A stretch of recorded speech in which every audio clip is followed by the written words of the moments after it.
बिल्कुल सही कहा माँ जी आपने। हम हिंदुस्तानियों का दिल सच में बहुत बड़ा होता है। और वैसे मेरा नाम चिंगारी है, चिंगारी किन्नर। आइए आंटी जी, आप अंदर आइए। देखिए आप घबराइए नहीं और इसको आप अपना ही घर समझिए। पहले आप बैठिए प्लीज।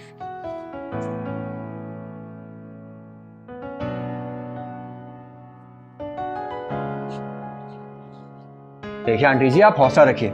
मानता हूं कि अभी तनाव का माहौल चल रहा है, लेकिन अगर इतनी छोटी सी बात को लेकर आप डर जाएंगी तो आगे चल के अगर तनाव का माहौल और बढ़ गया तब तो शायद आप बिस्तर पकड़ के बैठ जाएं। आपको डरने की कोई जरूरत नहीं है, इसे आप अपना ही घर समझिए। सीमा, पानी लेकर आना।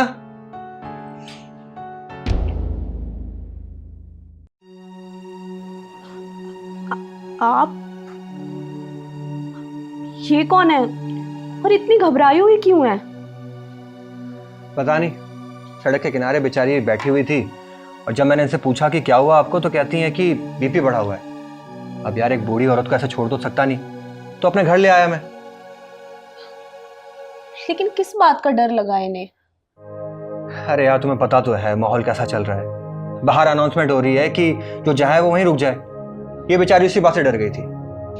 आंटी जी, आपको बिल्कुल टेंशन लेने की जरूरत नहीं है। आप यहाँ पर बिल्कुल सेफ हैं। सही कहा इसने। और सुनो, मैं तब तक रेडी हो जाता हूँ। चिंगारी दीदी आ रही है एयरपोर्ट छोड़ने के लिए, तुम इनका ध्यान रखना, ठीक है? देखिए आंटी जी, सीमा है, आपको डरने की कोई जरूरत नहीं है। आराम से रहिए, ओके? आंटी जी, आप पानी लीजिए। आंटी जी आप रहती किधर है? बेटा, मैं तो बाहर से आई हूँ, वो मेरी बेटी दामाद के घर आई हूँ। कुछ सामान लेने के लिए बाहर निकली तो इसी बीच ये सब कुछ हो गया। अच्छा, तो आपका दामाद यहाँ रहता है? कोई बात नहीं, आप मुझे बता दीजिए कि आपके दामाद कहाँ रहते हैं। जब बाहर सब नॉर्मल हो जाएगा तो मैं आपको छुड़वा दूंगा। बेटा, मैं तो यहाँ के रास्तों से अनजान हूँ। वो पीछे मस्जिद है ना, उसके पास में ही घर है। ठीक है, कोई बात नहीं, मैं आपको वहाँ छुड़वा दूंगा, आप टेंशन मत लीजिए। शुक्रिया बेटा, अल्लाह तुम्हें बरकत बख्शे।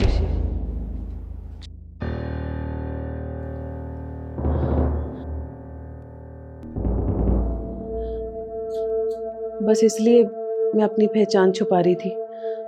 मैं तो इस मुल्क की भी नहीं हूँ। कहीं मेरा मजहब मेरे लिए समस्या खड़ी ना कर दे, इसलिए मैं डर रही थी। मुझे अब चलना चाहिए। सुनिए आंटी जी,